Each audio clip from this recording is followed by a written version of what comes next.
We're going to begin in a second, everybody.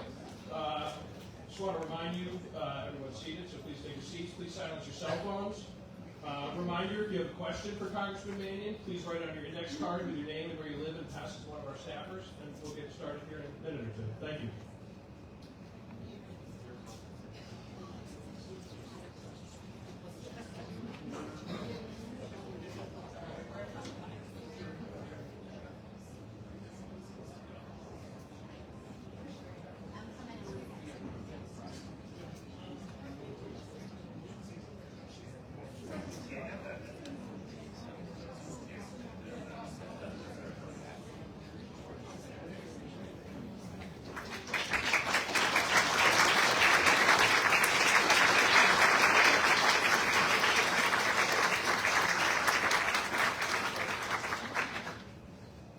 Please welcome our host, middle school principal David Hunter, and the student choir to sing the national anthem.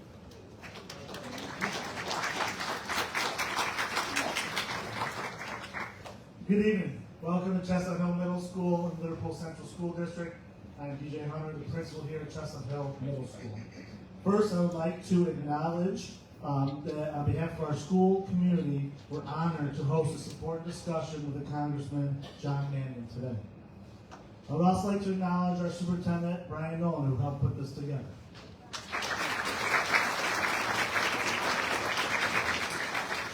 And also Liverpool Mayor Stacey Finney, who will introduce the Congressman in just a minute.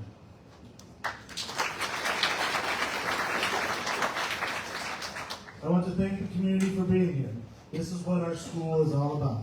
Teaching kids, setting a good example, helping them reach their goals and dreams, and showing them how to be good citizens.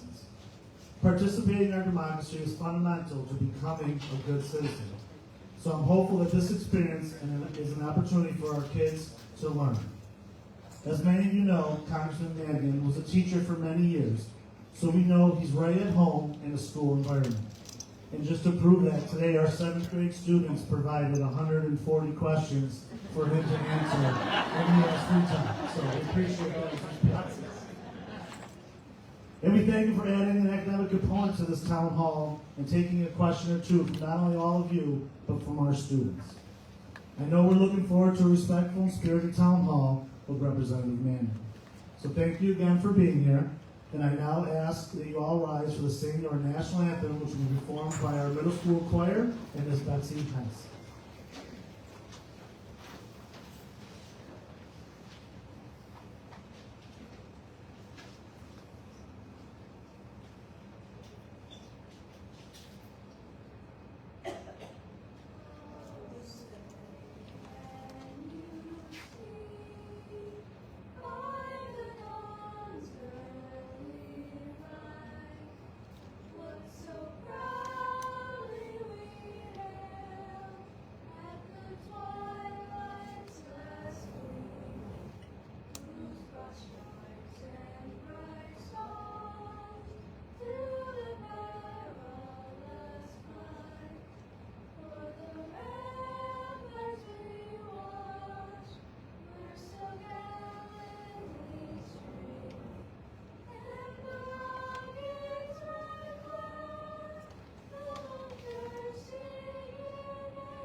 Please welcome Liverpool Mayor Stacey Finney.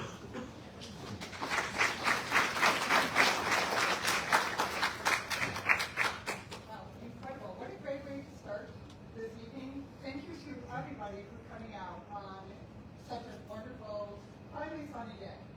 I have to confess that when I was asked to introduce John Mannion, at first I thought that this was going to be at the library, it was going to be small, not a big deal. And then I got a little nervous when I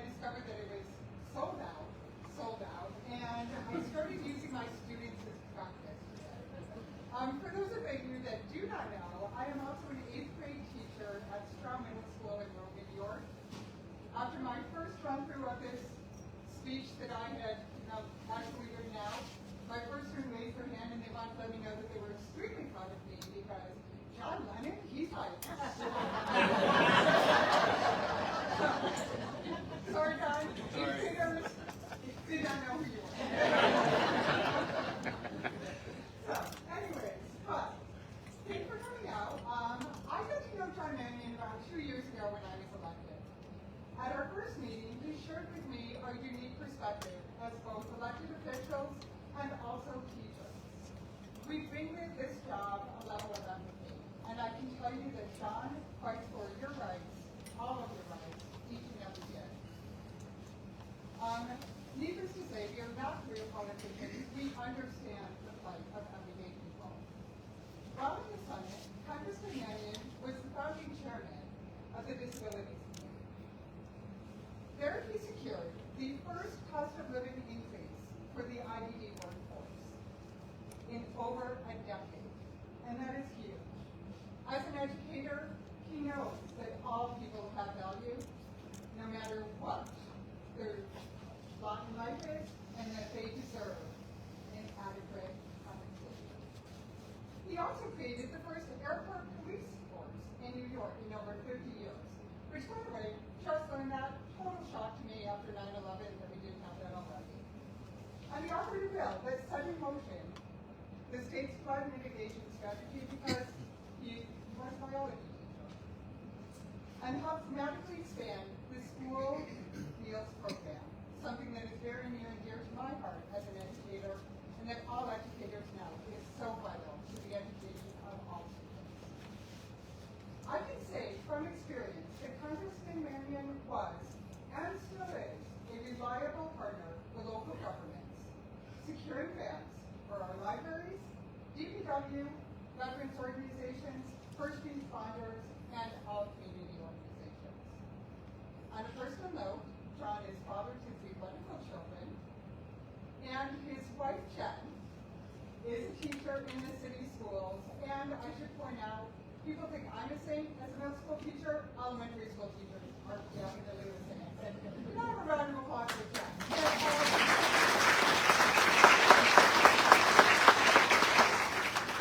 John grew up on Tip Hill in the city of Syracuse, and his wife and him have lived in the area their entire lives.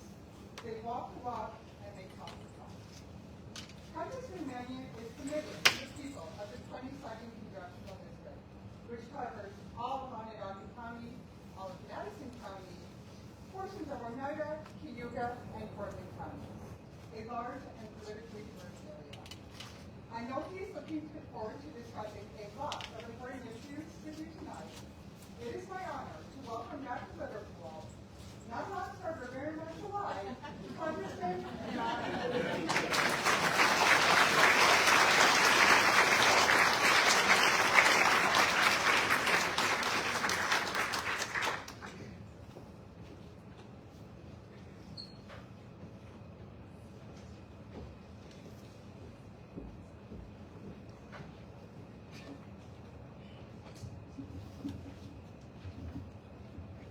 Thank you, everybody, for being here. It means a lot to me. Thank you to Principal Hunter, Superintendent Nolan, Mayor Finney, for hosting us tonight, and thank you to the students who are with us. I look forward to your questions later. I thank the choir for singing the national anthem, something that binds us all together as Americans, and you did it without any background in music, which takes a tremendous level of courage. So I thank you, and I thank your teacher for doing such a great job. I'm here because I care about our community and about our country. I left a job that I loved to do something different. And like many of us, it was in response to the 2016 presidential election. I'm here to work with everyone.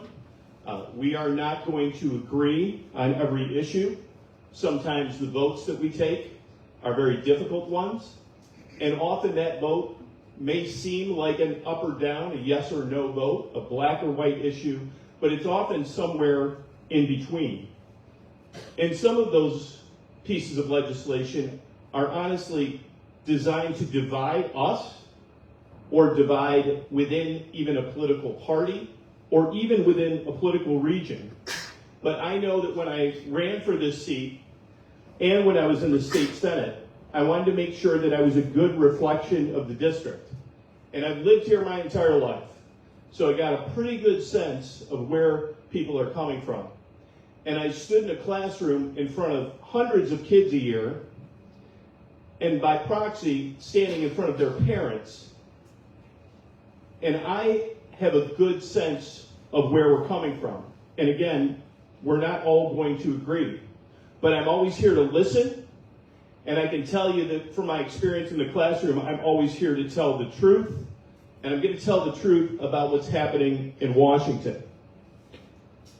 A lot of it is extremely concerning to me.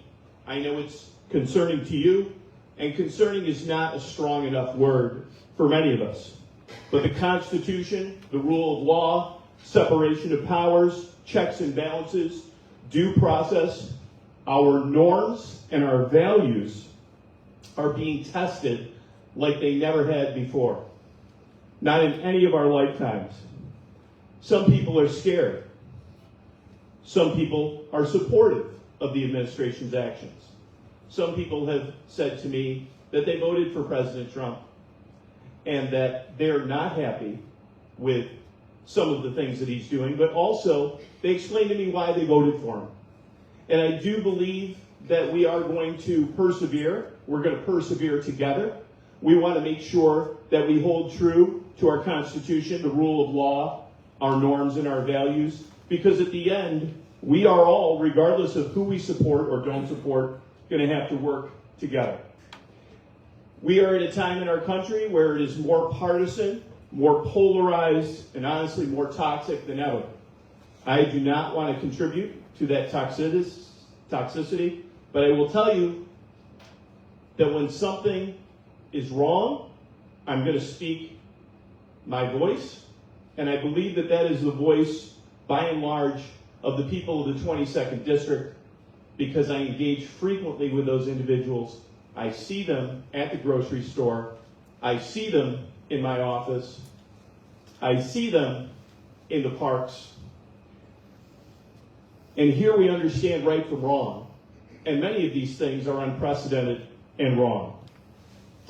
So put me in the camp that does disagree with a violation of court orders and does disagree with an overextension of executive powers.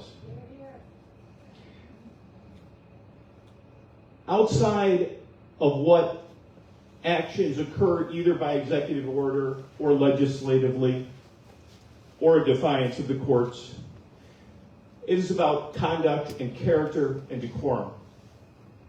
When I've run for office and when I've served in office, I hope that I have always served with a level of decorum and respect for others, because I know the place where I'm from, not just are we a swing district or a down the middle district, but we also have a high expectation of our elected officials, regardless of party, that they work together and they treat each other well. They don't demonize each other. And what I've found concerning, not just now in the previous Trump administration, is that that does continue. And lying continues. And we have cabinet members perpetuating those lies and trying to normalize them. Lying is not exclusive to one person or one party in politics. But I wouldn't be here if it wasn't for concerns over that long before I ran for office. I say that we've changed our norms. There was a time where being caught in a lie as an elected official was a career ender. And then that changed. It changed so we became more in the acceptance space of that lie. And now we're at a point where if my side's lying, I'm okay. And that's not okay. That's not a pathway to success for this country. It's not a pathway to success for this region. And it's not true to the values that we have as a country. So we have lots to discuss. Tonight I do want to start. Today is the first day of Law Enforcement Appreciation Week, and I want to thank all of our law enforcement officers and their families, especially the deputies that are in this room tonight. And I ask you to please give them a round of applause.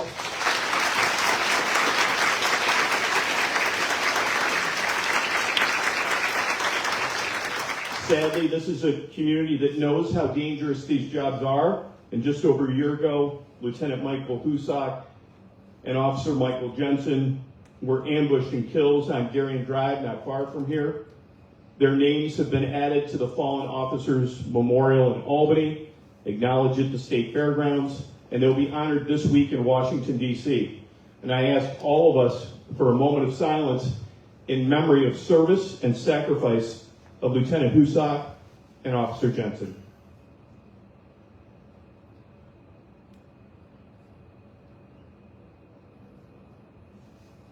Thank you. I look forward to answering as many questions as possible over the next hour, but I wanted to provide a quick update on some of the things that I have been doing in Congress and a few of my priorities and a few topics that I know are going to come up. We have an office here in Syracuse, New York. We are attempting to open up an office in Utica, and I'm confident that that will happen next month. I've mentioned this several times. We will be in the state office building in Utica.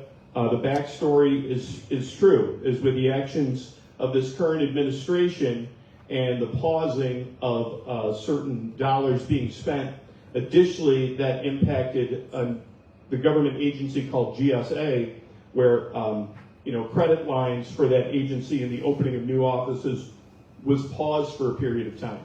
So we had a lease ready to go, but unfortunately that stopped, put us back a couple steps, but we're moving forward. It's an example of how most people don't want to engage in government. They want government to stay out of their lives. But when you need government to act, you hope that they are there to be responsive. And it's necessary that we respond. I listened to Mayor Finney's comments, and I'm reminded in this toxic political climate, every day I'm reminded of the vulnerable people in this country that are negatively impacted, not by bad policy, but the potential for the loss of services and the lack of caring or lifting up or prioritizing those services because we're so divided at this point in time. And we need a federal workforce to be able to provide those services to veterans, to individuals with disabilities, to those on Social Security, to those who are in need of food assistance. And we can't do that if we take trained professionals as government employees and walk them out the door with basically no notice. For these services to remain robust and responsive, we need a pipeline of individuals to serve. And of course, we should be looking at government all the time to make sure that we can find areas for savings and that we're not duplicating services.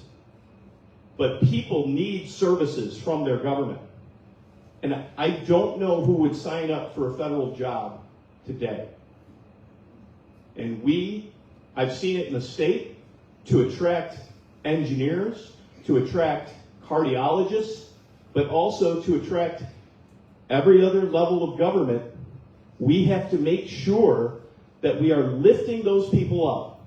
We have ways to make things more efficient. But we've got to remember that these are people, and often these people have chosen to work in government and be dedicated to those who are the most vulnerable, who are depending on us.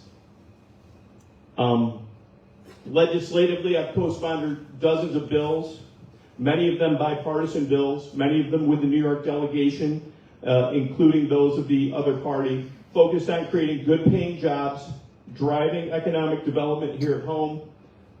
They range from supporting Micron with investment tax credits to reshore semiconductor chip manufacturing, which will help aid our national security, expand workforce development programs, expanding resources for rural farmers and local entrepreneurs, I introduced my first bill, Protecting Students with Disabilities Act. It will keep the expertise of administering programs for students with IEPs and other supports within the Department of Education. And beyond my legislative work, I make constituent services a top priority in my office. I want to take a minute to thank my team who did a tremendous job.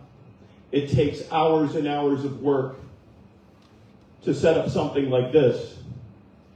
And they are the ones who are generally on the phones, talking to all of you, dealing with specific issues. So it's not just to listen to your concerns about what's happening in DC, which is very important, but also that we be responsive and attentive and dedicated. And I can't tell you how many times I hear people catching me on the street saying, I called your office. They responded to me. They never stopped until they got a solution solved. They were honest with me, and I thank them. We've already, please applaud for them. And let me tell you, it's not easy. I say this when I'm in the media if I can. If you're mad at me, it's not their fault. It's not their fault. You can let me have it if you get a chance to find me, I guess. But it's not their fault. It's not their fault. And they conduct themselves, because I hear these stories, with poise and with professionalism, and I couldn't be more appreciative. But we've also assisted numerous residents across central New York and the Mohawk Valley with federal agencies, helping to navigate them, those agencies, and secure the benefits that they're entitled to. We helped the Syracuse family resolve a long-standing issue with the Social Security Administration, ensuring that their child received thousands of dollars in disabilities benefits that they were initially denied. In another case, my team was able to expedite a passport renewal for an individual in Utica so that they could travel overseas to address a family emergency. I recognize that this has real impact on people, and it's my team that helps to improve lives of folks. And trust me, the incoming into our office is massive. So I appreciate all of you treating them with respect and dignity and understanding that they are doing their best, and we will do whatever we can to assist. And sometimes, unfortunately, we can't deliver, but more often than not, we do, and we're always attentive and respectful, and they represent me so well. You know, when government works the way that it should, it restores trust. It reminds people that public service is about solving problems and showing up in times where people are in need and when it matters the most. So if you do need assistance in Social Security or with the IRS, veterans issues, Medicaid, or any other federal government agency, please call my office or go to mannion.house.gov. We are here to serve. Briefly, and then we'll get to the questions, I want to talk about major projects that are here in the district. We have the largest private investment in the history of this country with Micron. An environmental report was just released about it, and people have tremendous concern regarding it, as they should. You know, we went through the job losses of the 70s, 80s, and 90s, but we really have such tremendous assets here. Clean water, clean energy, but also, beyond all that, it's the workforce and the workforce potential that's here, and it's the kindness and the uplifting of people. We're kind people here. We're tough. We have a sense of humor, but we're kind. And our K-12 schools and our community colleges and other higher ed institutions have placed us in a position where we really are a tech hub. By definition we are, but also by practice we are. And that didn't happen easily. That's why Micron chose us. And they've already invested hundreds of millions of dollars. Outside of the job losses, we also have the distinction of having, at one time, the most polluted lake in the country that you could probably hit with a driver and a 5-iron from here. So with a project of this magnitude, we've got to get it right. We're going to get it right. We're going to make sure that Micron and others are good stewards of the area. But this is a complicated project, and we now have the environmental impact report that's out there, and I look to work with all parties to make sure that the project comes to fruition, but it's done in a smart way. And then the I-81 project, people have asked if that is at risk. There was just an article out about the loss of $30 million.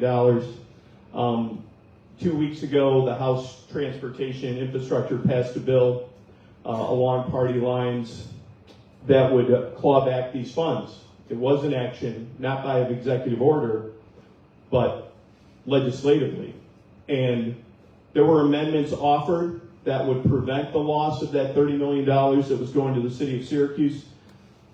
That was not successful. It was voted down, but that was a commitment that was made under the previous administration, in fact, with a Republican House majority, including former Representative Williams at the time.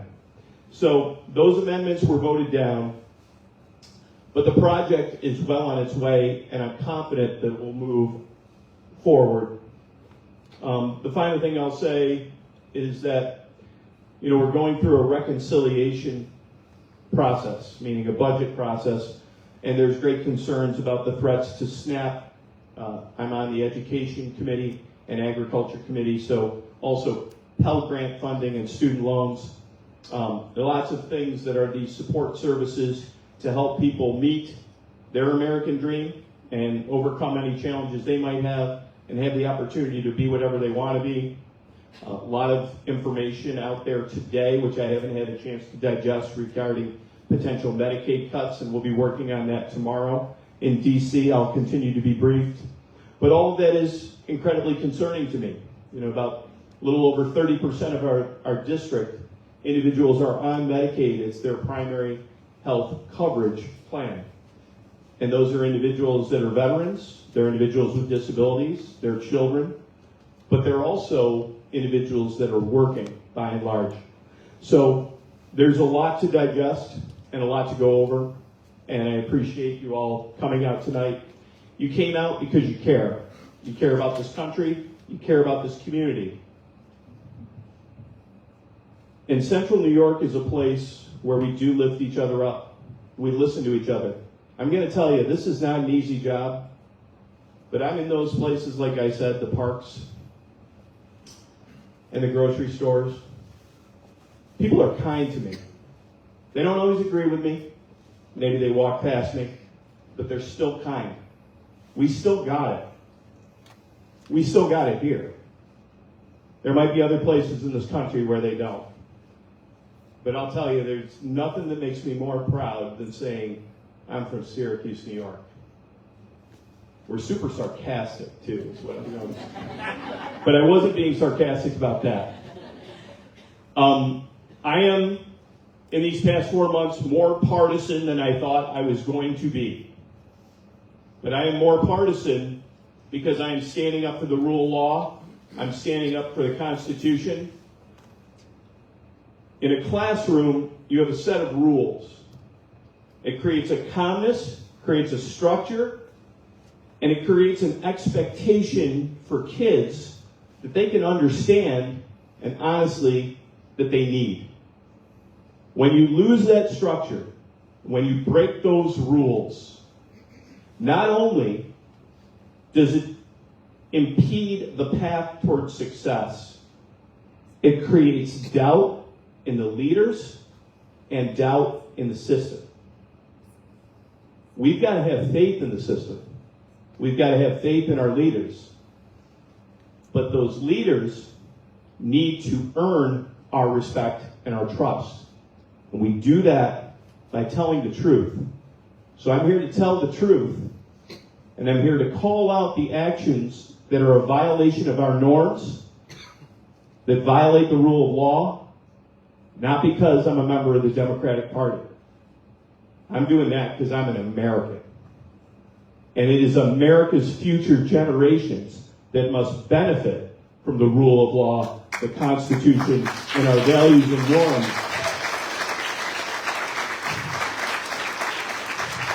For one simple reason. I benefited from it, and I benefited from it from the sacrifice of the people that came before me. And with that, I thank you for coming, and I welcome your questions. My first question is going to come from a student at our school, our host school, Chestnut Middle School. Liam?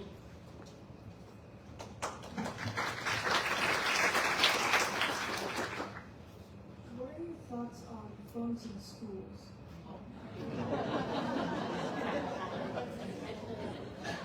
Liam, thank you for the question. I appreciate it. And thank you for singing the national anthem. So, I taught before cell phones, and I taught after cell phones.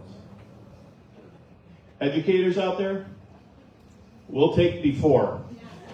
Yeah. So listen, the world has changed. I was a biology teacher.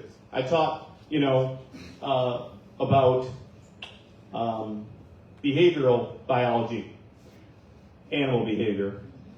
And I said when it started, we're going through the largest human experiment in the history of human beings, which is we're taking the world with an underdeveloped, we're taking the world and handing it to kids in a brain that is developing. And it's highly distracting.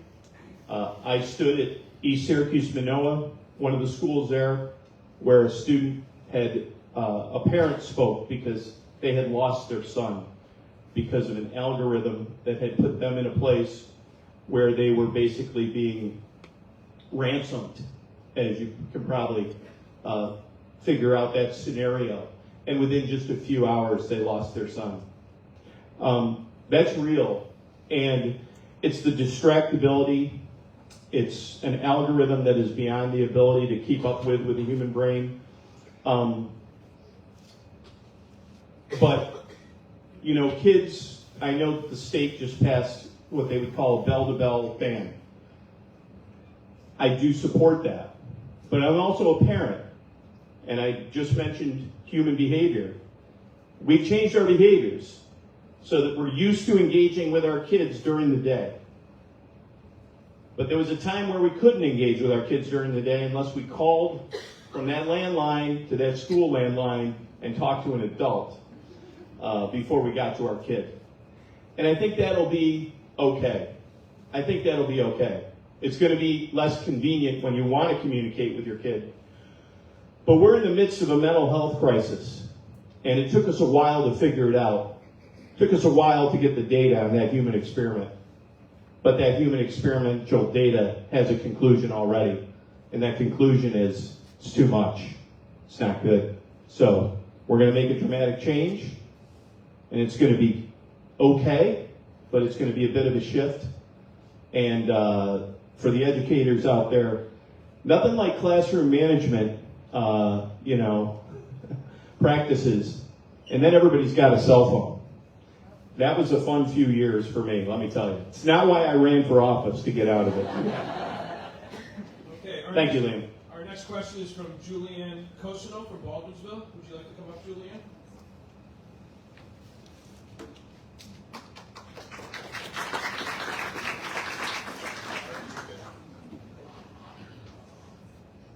As a retired educator myself,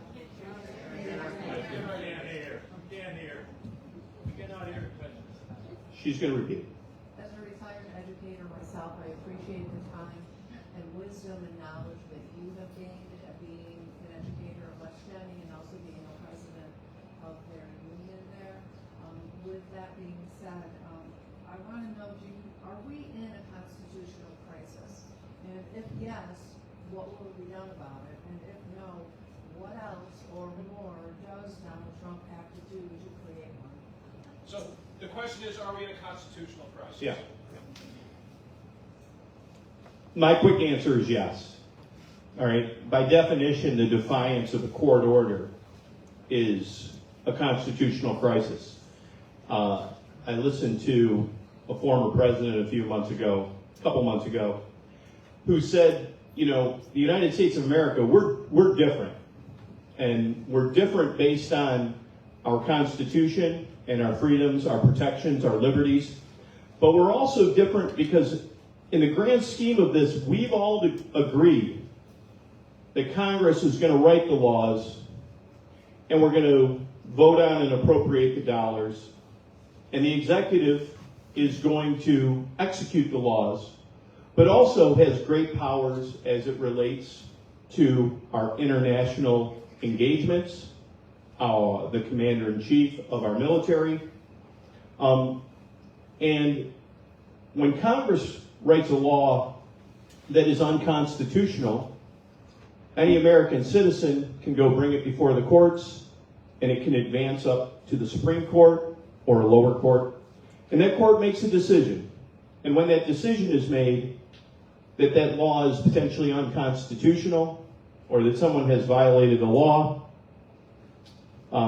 there's a ruling, and that ruling has been respected. And we've all agreed that we're going to respect that ruling.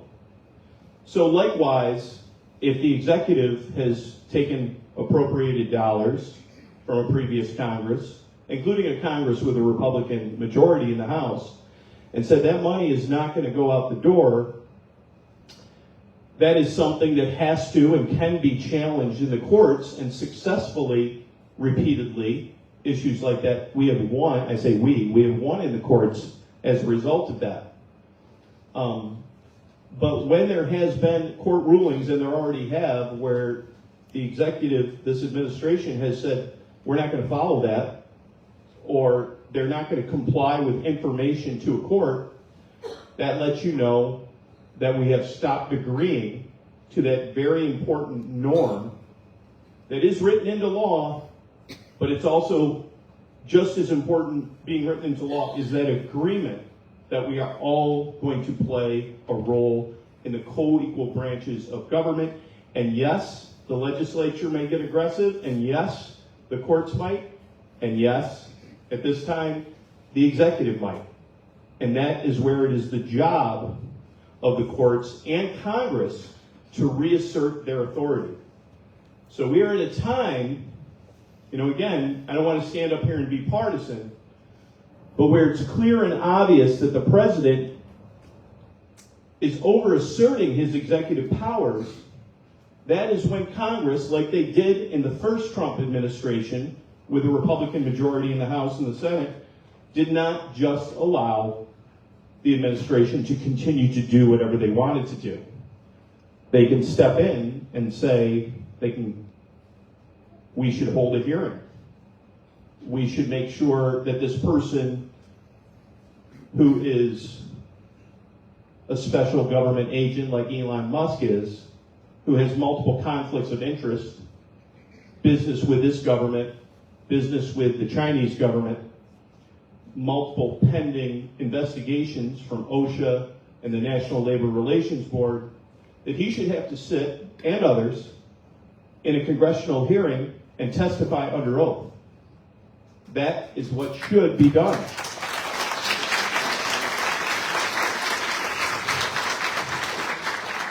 But the Speaker of the House is not doing that.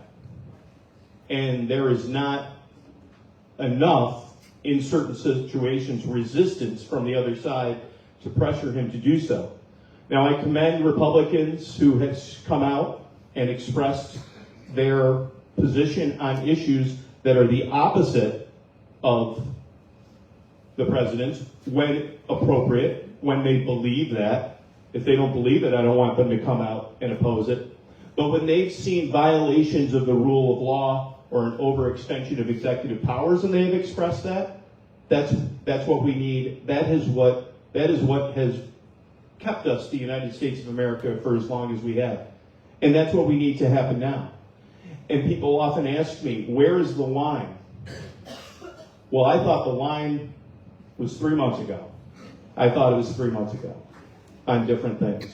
And I will continue to work with my Republican colleagues, continue to petition them or lobby them to stand up for the rule of law, and just stand up for the House of Representatives and our role. This is our role to enact laws. Yes, the president can advance executive orders.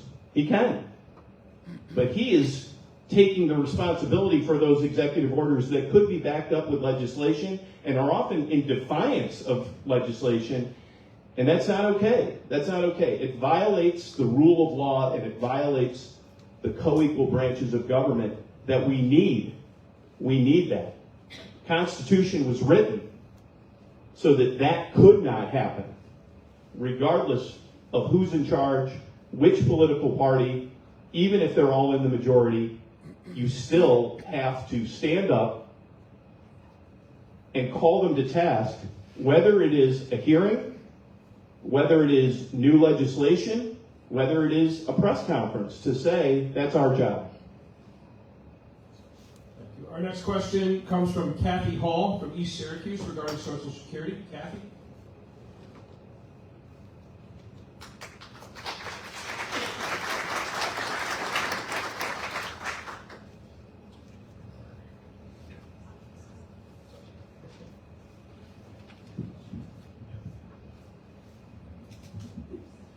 Can you hear me?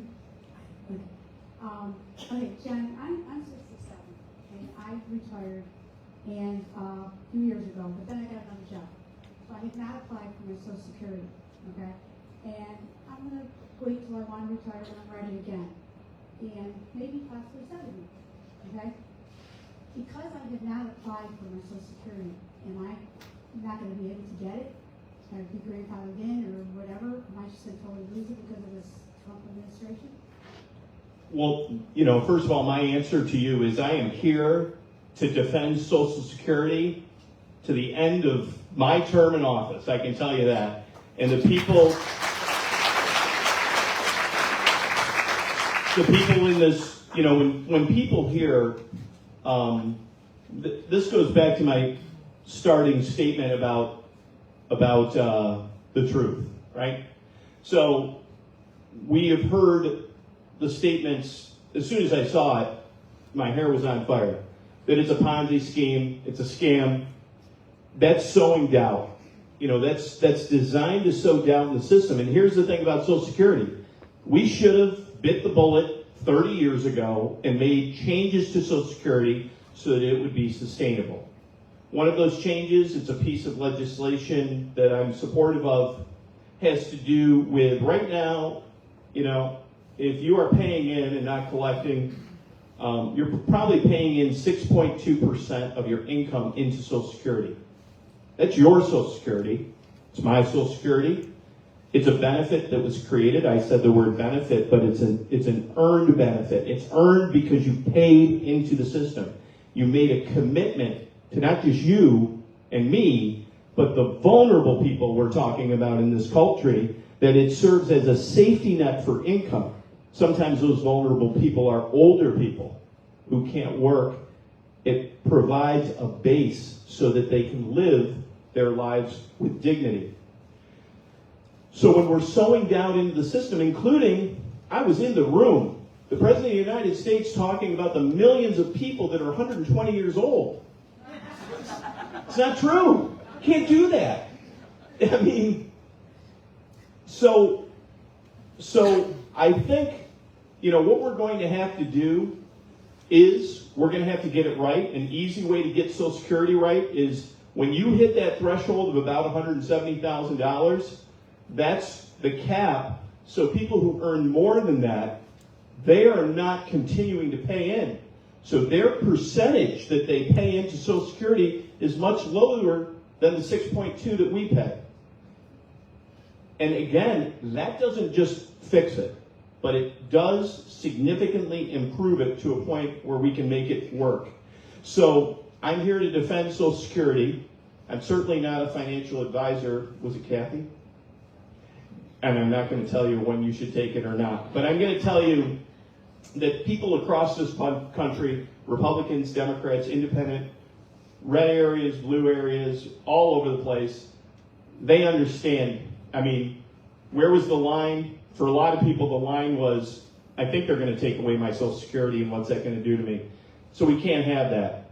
I'm on a piece of legislation to make sure that Social Security offices aren't closed, and I will protect the office in Syracuse and Utica like I will protect the Social Security benefit to everybody that everyone gets. That's really, that's where, again, I want to give you a couple stats. They're not going to make you feel better. We're at 50-year lows for staffing in the Social Security Administration. 50-year lows. We don't have less people on Social Security than 50 years ago. And we just saw the sharpest decline in employees in the history of Social Security over the last 90 days. So I think this administration has heard from the people when they were initially going to make multiple changes about having to validate changes like related to direct deposit and validating that individuals are who they are. So I think that's a good sign. But talking to people who are in the Social Security Administration, you know, they themselves have great concerns about the workforce's ability to deliver the level of services that they have in the past. And like with benefits like SNAP, Social Security is a massive system that does make errors. And sometimes those errors are actually in the benefit of the government, meaning they underpay people sometimes. So you need offices like mine or auditors in the Social Security Administration to catch those mistakes. And yes, are there rare instances where people are overpaid? There are. But that's why we need a robust workforce to make sure that the dollars that we paid into Social Security are spent wisely and not fraudulently, which some attempt to fraudulently collect from Social Security. We need those investigators. We need those auditors. So we've got to protect Social Security. It's a commitment we've made to each other, and I promise to do that. Our next question is from Timothy Daly from Homer about infrastructure projects. Timothy?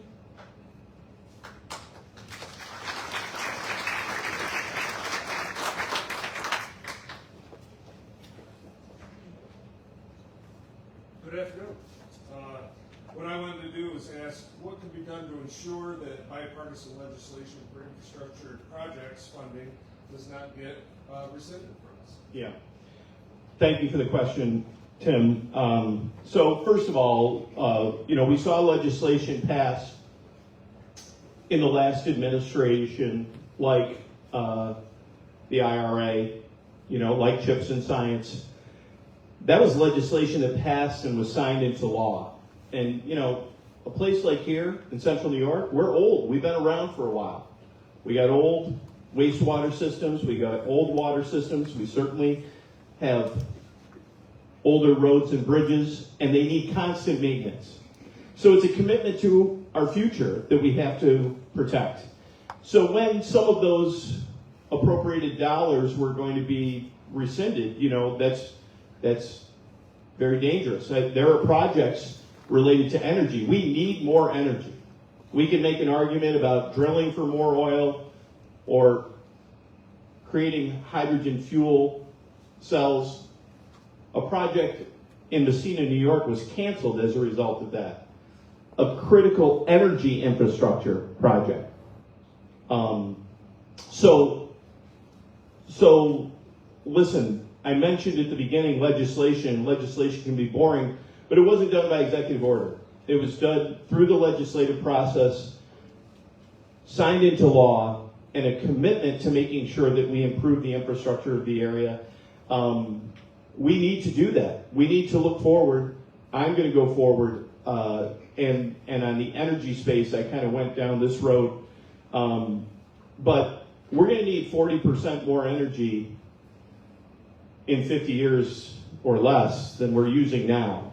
And as a biology teacher, I want to make sure as much of that energy is clean energy. New innovation is exciting, and we have great opportunities to do those things, but we do need to make sure that we provide for additional energy into our systems. And that comes in a variety of different ways. So that is also a key part of the infrastructure, I want to say, that, the production of hydrogen fuel should not be controversial, but we took that offline. I hope and believe, on a side note, talking about infrastructure, that we're going to get the trade dynamic right. I'm hopeful for that. The president is using executive powers for this. Trade has been given more power to the executive than in the past. That was done legislatively. But I do think we need to rein some of that in, and I hope that we end up with sound trade policy that works. We've seen way too many changes, and I've talked to way too many small businesses where it's been impacted. But there's a major project with Hydro-Quebec happening that is going to provide a massive amount of electricity from a hydro plant in the province of Quebec. And those electric lines are being run under Lake Champlain, like right now as we speak, and going to supply New York City with 25% of their electricity. And that is a project that, in the interest of supply and demand and making sure we all have enough energy, is supposed to relieve some of the energy cost burden on all of us. So our international relationships and our agreements that we've made in the past are important to uphold and to maintain those relationships and alliances and our business partners. So I hope that that works out and we continue that partnership with our neighbors to the north. Our next question is from Judith Ash from Syracuse regarding working with moderate Republicans to uphold the Constitution.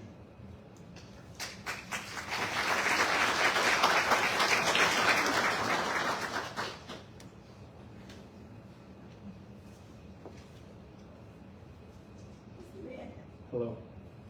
I was wondering, what do the Democrats in the House of Representatives have in mind to reach across the aisle to the moderate Republicans and try and bring them aboard so that to preserve our Constitution, Sure. so that the system of checks and balances works? Yes, if you didn't hear that, the question is, what are the Democratic side doing to engage moderate Republicans in maintaining the Constitution and the system of checks and balances?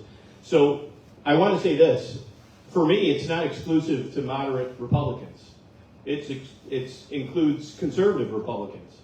I'm fine with conservative theory and philosophy and advancement of those issues if that's what the people want.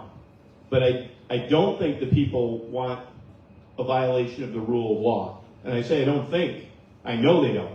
I know they don't, because I haven't had a person come up to me yet and think that defying the Constitution is a good idea. So what are we doing? Well, we're human beings. We have these conversations. And like I said, about 3 months ago or maybe more, I thought there were times where someone would break because of whatever the issue was.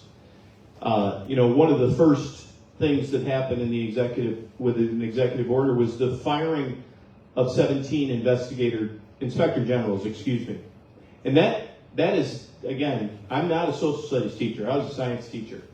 Most people don't know what inspector generals do, but they are supposed to be nonpartisan referees to basically say, I'll give you an example. You can't fire those people. They've got a contract. It was collectively bargained. So you can't just come in and fire probationary people, some of who just received a promotion, because by executive order, stop. So those inspector generals, which were supposed to, if there was a change, it takes 30 days in a hearing. We can get either of those things. So that was when nobody's watching the shop at that point. I didn't answer your question entirely because of the frustration. It is frustrating. It is frustrating. I was in the majority in Albany. We didn't let the governor do whatever she wanted to do. Might seem like it. Media might play it that way. I was in the room.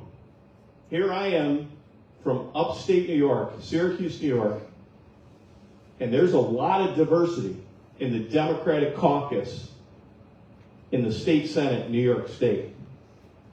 So what the governor had in her executive budget didn't end up in the final budget. So I expect people to oppose. I oppose. I'd break from my own party. I just ran in a primary. You saw it all over your TV. People got stuff in the mail. John Mannion's not a real Democrat. That's okay. I can take that. Why? Because I represent this place, and I also know people expect me to conduct myself a certain way. I'm not going to please everybody.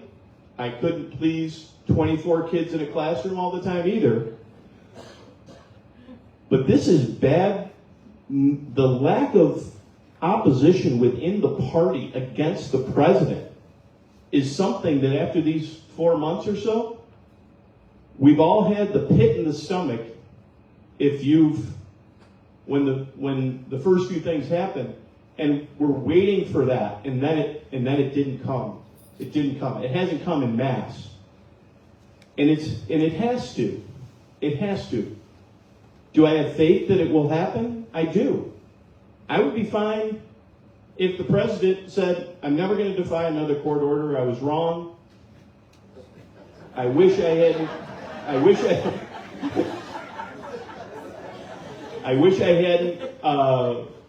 fired a bunch of government workers, many of whom are veterans.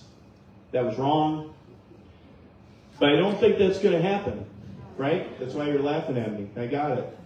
And I love laughs. So, but I was waiting for that. And now that pit has kind of faded. I think we all wake up with a little unease. It's not as severe as it was at one point. There's flash points where we're again like, wow, that's not my country. I wasn't expecting that. I talked to my Republican colleagues about it. I'm going to continue to find common ground. There are people that say to me, you should never vote yes on anything. You should not co-sponsor a thing. That's not going to change anything. I've got 2 jobs to do right now. My job is to improve people's lives in New York 22, not just short term, but long term, with the understanding that at some point we're going to be less divisive and less polarized. And then my other job is to call out all those things that I've already mentioned, which is we should follow court orders, we should respect and follow the Constitution, we should respect our government workers, and we should respect the rule of law and the norms and the values that have made America the country that it is, if I can use that phrase, that have made us what we are. We're different. We're different. And we should remain different. We should remain the shining city on the hill. We should remain the beacon of democracy. I was at a 3.5-hour funeral service today for President of the Common Council, Dan Robinson. And somebody came up to talk, and they talked about destabilizing democracy. Teachers love true-false tests because they're easy to grade. My true-false test is this. Do you believe that democracy has been destabilized since January 20th of 2025? Yes. I knew it. That's not good. Destabilization is not good. So we're going to keep working. Is it going to be cuts to Medicaid? I don't know. Is it going to be President Zelensky getting dressed down in the White House? That didn't happen. Is it going to be the defiance of a court order? Hasn't been. But I work with these people, and there is a plan. The plan is to continuously talk to them. The plan is to put up multiple pieces of amended legislation that they have to vote on that are really logical, restoring veterans to their positions that have been fired because they're probationary employees. I mean, that's a tough one to vote no on. They're voting no. They don't want that amendment. And that's where it's clear that there's too much power in one place and too much pressure on the people to allow that power to perpetuate itself. But I will say this, because I'm over answering questions. There is not public support for this. There's not public support. And there has to be public support to transform this country into a space unlike what we've seen. And the people of this country don't want it. And you know, the other thing I want to say is we've had other unprecedented actions that have occurred, like, you know, the American Bar Association comes out and makes a statement about following the rule of law. The Chief Justice of the Supreme Court comes out and makes a statement for that. And the people agree. The people agree. So we're going to keep working on it. So far, what we've seen is a lot of going along. Just them standing with the president. I played a lot of sports. I coached a lot of sports. I'm a team player. Sometimes somebody needs to say something in the huddle. Our next question is from Roberta Hullings. Question about Micron and chips and science. Roberta?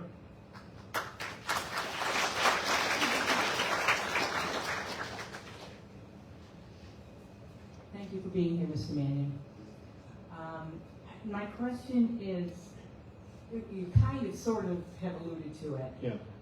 But is it possible that they're going to rescind the money for the CHIPS Act? I've heard that he's talked about that. And, you know, for our economy, for this area, Micron is just vital. So that's my question, are they going to rescind the money? I'm with you. Thank you, Roberta. You know, obviously, when you're in the House chamber, it's pretty crazy to be there. Also, I look up sometimes. I can't believe I'm there, and you hear the president say, you know, we're going to get rid of chips and science. It's a bad law. We're going to work on tariffs. Of course, that's it's concerning to all of us, and it should be concerning to everybody. You know, we had all levels of government work together, and economic development agencies, Republicans and Democrats. And why do we do that? I've probably said this 100 times since I started running for office, because we care about this place. Like, we care about it. You used to be able to graduate from high school, walk out the door, and get a great job. And then the manufacturing went away at Chrysler and New Venture Gear, and it hurt. Those were my family and my neighbors. It was awful. So we care enough to, like, get it done. So when I hear that, I get on the phone. And I talk to all the people I need to talk to. And I continue to get reassurances that chips and science is going to happen. That the dollars appropriated are signed into a contract and they're coming. And there's people that say, you know, taxpayers shouldn't be helping out Micron. But the bottom line is that we need to onshore semiconductor chip manufacturing in this country because of our national security. And what better place to do it than right here? So when I talk to the Commerce Department or the Army Corps of Engineers or the county, the state, our senators, I'm worried too. But I keep getting reassurances that this is a contract that's signed, that we not only need these chips, these are memory chips. We need 400% more memory in the things that we are going to run, our cell phones and our cars and our computers. We need that in the next 20 years. So we got to build them somewhere, and they're not building them everywhere. They're going to build them in clay. We got to do it. I believe this administration knows we got to do it, and we don't have time to slap a few tariffs out there in the hopes that eventually those tariffs will burden someone enough that they go, we got to build them here. We don't have that kind of time. For your national security and therefore your personal security, we don't have that kind of time. We got to build them. We should have been building them before. But sometimes people like numbers. My number, as it relates to Micron building at least one fab, is over 95%. It was there a while. It was not there for about 3 weeks, and it's still there. 2 fabs, I'm very confident on. And then we'll see what that brings. But there's a lot of good, and I get to have these conversations with different businesses that are in the supply chain and different universities. They're not asking, what if they don't come? They're planning for it to happen, and Micron is planning for it to happen, and they have invested hundreds of millions of dollars already. And that CHIPS and Science money also, not to be partisan, is going to red states and blue states, and that's a good thing. And Micron, their allotment is not just going to Clay, New York, it's going to Virginia, and it's going to Idaho. And Micron's not the only one that's going to benefit from that in this state or this region either. So I still feel good. Our next question is from Rick Robinson regarding bipartisanship. Rick?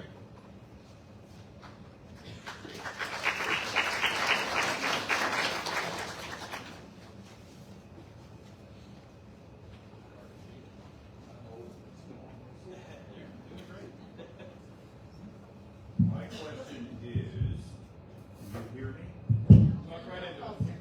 Okay. Are the Republicans getting anything bipartisan done, or is it Trump all the time, everything? Thank you for the question, Rick. Yeah. I mean, this is what all presidents are going to have executive orders. They're all going to have them. They all have. But this is different. This is different in the volume, and it's different in what things that are going after, and then it's different also in appropriated dollars. So the president can come back and say, from the previous Congress, there were dollars that appropriated, but we are going to change those dollars because of changes that have happened to the global dynamic or our needs. But they should narrowly change them, and it can be changed with congressional approval. Requires congressional approval. So your question is a good one, because what we're seeing is a divergence from what has happened in the past, which is just executive orders by edict. I hate to jump to this. Last week I voted no on a piece of legislation entitled the Gulf of America.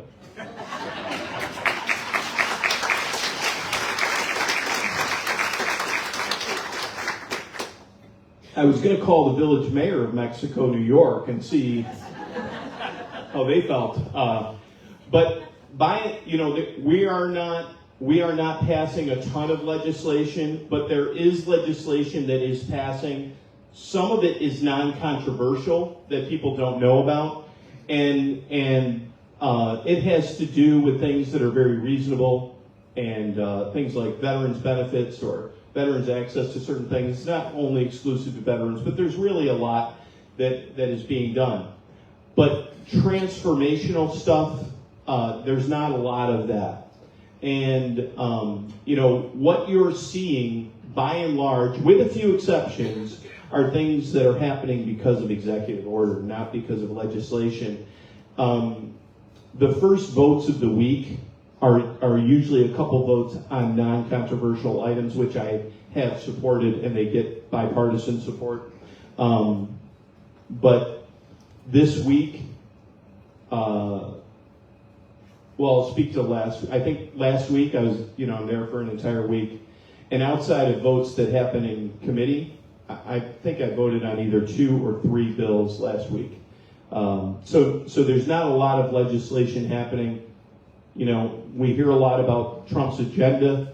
We've got to advance Trump's agenda, and he can use executive orders to advance that agenda, but also he can use the powers of the legislature to do that, and should be done when we're talking about things like appropriated dollars or even trade policy, because that falls into our bucket by and large.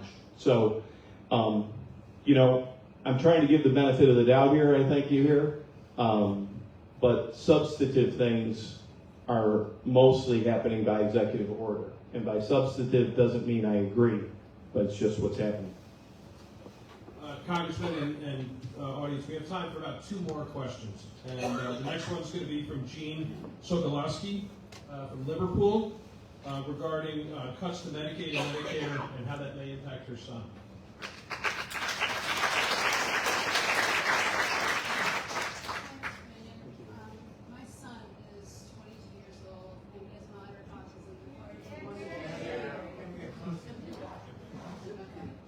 My son is 22 years old, has moderate autism, and requires a one-on-one 24 hours a day. His whole life revolves around Medicaid, Medicare, and Social Security. Without it, he doesn't have a quality of life that pays for his housing, his day have, his medication, and just living. What can we do at this point to keep Medicaid from getting defunded? Because once they defund it, they're not going to get it back. Well, thank you for the question. And, you know, like what Mayor said, I was disabilities chair in the New York State Senate. I had an aunt with Down syndrome who lived in a group home. She lived prior to that in a facility that I would consider at that point, you know, an institution. So this is the reason, you know, we can't do this. We've got to protect Medicaid. When I was in the state legislature and disabilities chair, as Mayor Finney said, there was no cost of living adjustment for our voluntary agencies, the ones you know, the ARCs, the ARISEs, the XSCNYs. They're providing 85% of the care. They did not get a cost of living adjustment for a decade. So the things like the day have programs, the community have programs, the quality of life and the dignity of life was being lost over the course of time because it was harder for these agencies to pay individuals to work in group homes or to take folks out for an educational program or whatever the program might be. So we should be even more robustly supporting that in the federal government and the state. So the question is, what do you do? Let me tell you, I've stood in front of a microphone with the media there to talk about the need to support the disabilities community. That means supporting the people that work with people who have a disability. That means making sure that we protect through the Individuals with Disabilities in Education Act, the funding that comes to our school districts so that kids can get early intervention and we can all save money down the road when they achieve a higher level of independence.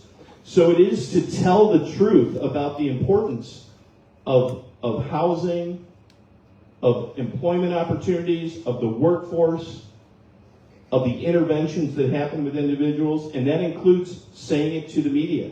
It's hard to get into the media. I don't blame the media, and they have covered many times where I've stood with parents.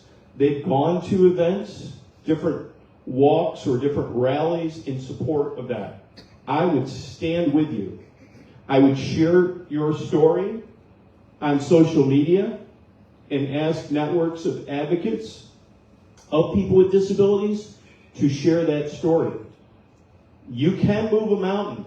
I mean, we've got to move this mountain. Because when we don't help those kids, they end up homeless, incarcerated, or dead. I mean, that's the reality of the support system. And I've talked to families where all three of those things have happened. So we are going to continue as a legislature to make amendments, and, you know, ultimately somebody has to run for office again, and you can remind people if they do cut Medicaid, what happens to the quality of individuals' lives when that happens. Shouldn't come to that. We should find, you know, accountability in the system and efficiency in the system. We should always be doing that. So, write a letter to the editor. Coordinate a rally with the agency that you work with. Call your elected officials and ask them to attend that rally. And those are some of the things that you can do. What is coming out of Energy and Commerce Committee is a markup that will happen tomorrow where there's great concerns about billions of dollars of cuts to Medicaid and disproportionately hurting certain states. In some ways, New York is in a bit of a better space, but by and large, we're not in a better space. And part of the reason is because we want to make sure that we provide benefits and enhanced benefits in Medicaid so that people can live dignified lives. We shouldn't be penalized for that. We shouldn't be penalized for that. And I can just tell you that I've that if you're not in tune to this, if you don't have a family member or you don't know somebody who works in one of these agencies, they are at and have been at a crisis point when it comes to their employment numbers, their staffing numbers. And many of our local agencies have raised the salary to try to attract individuals to work in this space. It's work that's based on trust and relationships. And I've talked to families, as has my staff, that have had to have their group homes closed and consolidated, and then individuals are working with unfamiliar staff, which leads to sometimes more challenging behaviors in these individuals. I tell you, man, it's hard to hear those stories. So let's get to the media. Let's tell the truth about the system. Let's get on social media and do that. Let's write letters to the editor. All of those things are helpful. And I'm here tonight to say your son deserves to be treated with dignity and respect, and certainly not at the expense of tax cuts for billionaires.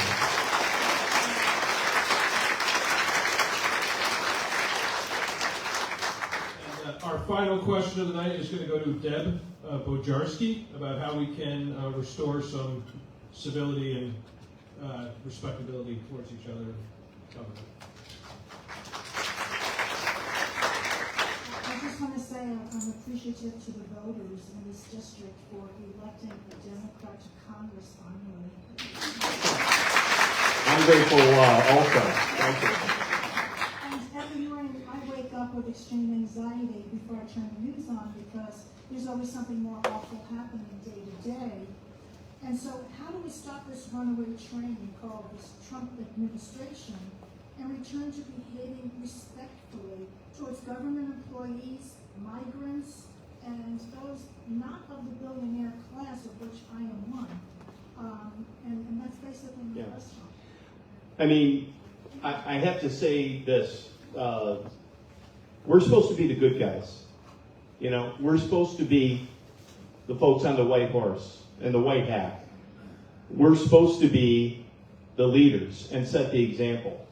And over the last 80 years, since World War II, it has been our strength and our alliances and our commitment to democracy that have kept this world, not perfectly, but by and large kept it out of conflict. We have been the leaders. We have to continue to be the leaders. You know, there's a lot of talk about things like USAID. And another thing called the Global Fund. I'm going to talk about both. You know, USAID, people say, we've got homeless veterans, and we should be taking care of them, not giving blank to some country around the world. And that is an argument that is hard to oppose, because we must support our most vulnerable here.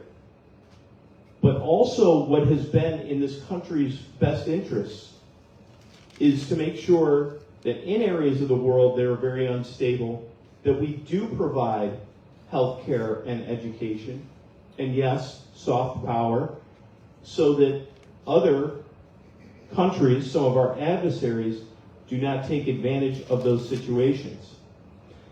So that wasn't your question. Also, when it comes to global health, our country has supported in the past programs related to the prevention of HIV, tuberculosis, and malaria around the world.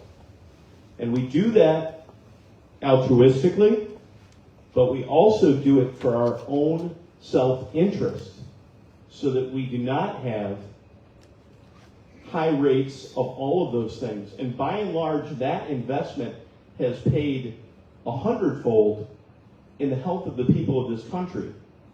So we have to remind each other of what the truth is. And I'm going to continue to speak the truth. I'm going to tell you the truth on those things.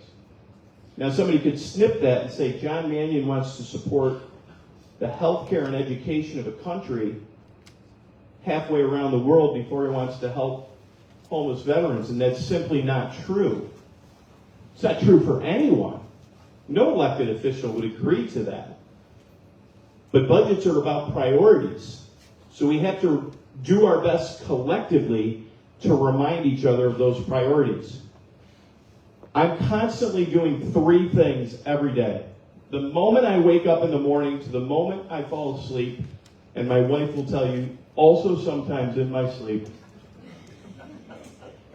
The first thing that I'm doing is I'm working with our partners in labor unions. I'm working with attorney generals, the ACLU. My team is working so that when something is a violation of federal law, that there are lawsuits that by and large have prevented or temporarily stopped many of these actions with temporary injunctions. That's why, when that was so effective, to the tune of over 90%, we start to attack the rogue judges. There's a piece of legislation that came to the floor that I voted no on, talking about stopping rogue judges. So if you have a federal district judge that imposes a temporary injunction anywhere in this country, it applies to the entire country. That happened under Trump now, Biden, Trump, Obama, Bush, keep going. That's how our court systems work. So what scares people is when you start to attack the authority of judges and call them rogue judges. And those judges that have ruled in this way, as I'm sure all of you have read, have been appointed by a variety of different presidents, sometimes President Trump himself. So we've got to tell the truth, and we've got to litigate, and we're litigating successfully. And we also have to legislate. I was in about a 6-hour education committee meeting where, in concern of cuts to the tune of about $330 billion, cuts to education, which did not go towards K-12, but did go towards Pell Grants and student loans, we attempted to amend that legislation multiple times, unsuccessfully, voted down along party lines. That's the legislation piece.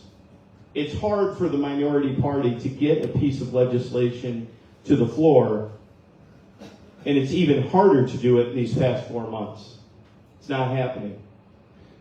So we're litigating and we're legislating. But the last thing is what you all do and what you've probably heard me say that I need you to do. And that's to elevate the message. Elevate the message. You're not alone. People go to rallies and they feel better. People walk out and say, I was comforted by this. And they weren't expecting that emotion the first time they go. They were expecting, not in my country, but they walked out of it and went, I'm not alone. I'm not alone in my living room. I'm not alone on my phone. I'm not alone in front of my TV. I'm not alone talking to my sister. I'm not alone. It's more than just a few people around me. It's a lot of people around me. So they feel comfort in that. So I asked people, like previous questions, write a letter to the editor. Support people who are calling this out for what it is. Somebody asked me previously about how are we pushing Republicans? I mean, it's not just about their legacy. You don't want to change this country to an oligarchy. You don't want that. Why would we want that? And we're watching the oligarchy and the autocracy happen before our eyes. And I'm in Congress. Thank you for not yelling at me. But I'm angry. I was angry from the beginning. I was scared from the beginning. I had a pit in my stomach from the beginning. As soon as it happened, I said, this isn't like 2017. This is different. It's planned, it's strategic, and it's multifaceted. And it includes elements of the media or the pseudo media. So you gotta tell the truth. Tell the truth. Tell it to your friends, tell it to your neighbors. It's not easy. Write a letter to the editor. Share things on social media. Join an organization. It could be a religious organization. It could be a veterans organization, an environmental group, a union, a diversity group. And it's not comfortable to be in those rooms and hold people within an organization to task. But this is deadly serious. Deadly serious. The feelings you have are not wrong. My team hears me say from the very beginning that I would say to my colleagues in DC, are you an institutionalist or are you an alarmist? Because we're still taking applications. And we are. And you know, I do trust and believe that we're going to be on the right side of this. We have to be on the right side of it. I was at Van Robinson's funeral today, and I got a chance to speak, and I said, you know, he's given me advice. And I didn't have times to sit with him for 45 minutes, but when I would see him at an event, he would say, don't be distracted. Run through the tape. Don't get too high or too low. But I always remember him saying, keep working. Don't get discouraged. It's the American spirit that is going to persevere. It's the American people that are going to persevere. And I'm here to persevere with you. I'm through.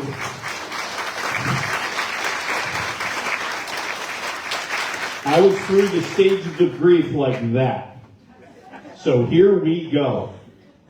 You know, the dismantling of the government from the within and sowing the doubt to weaken the federal government, to make you not trust your government. I mean, I can't believe I'm saying these things into this microphone right now.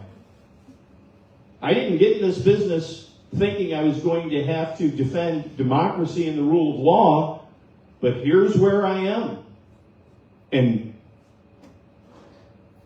if I'm not here 16 months from now or 20 months, that's okay.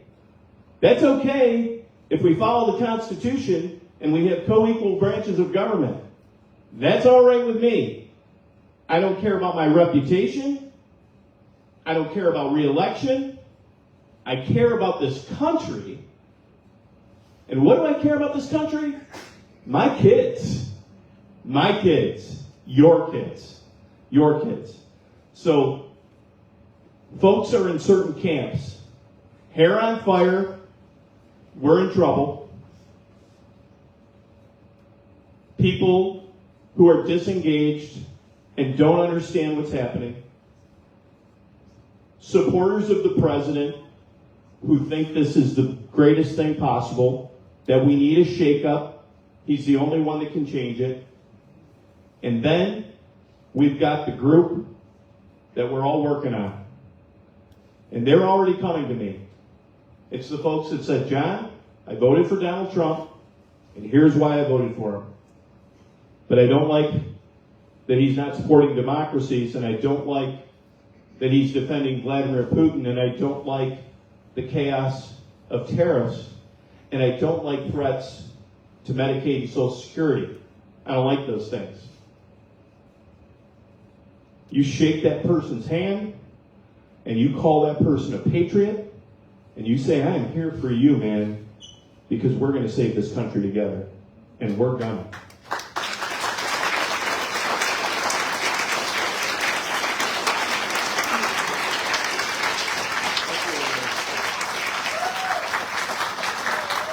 I'm going to take these 6 microphones I got stuck in my pockets off.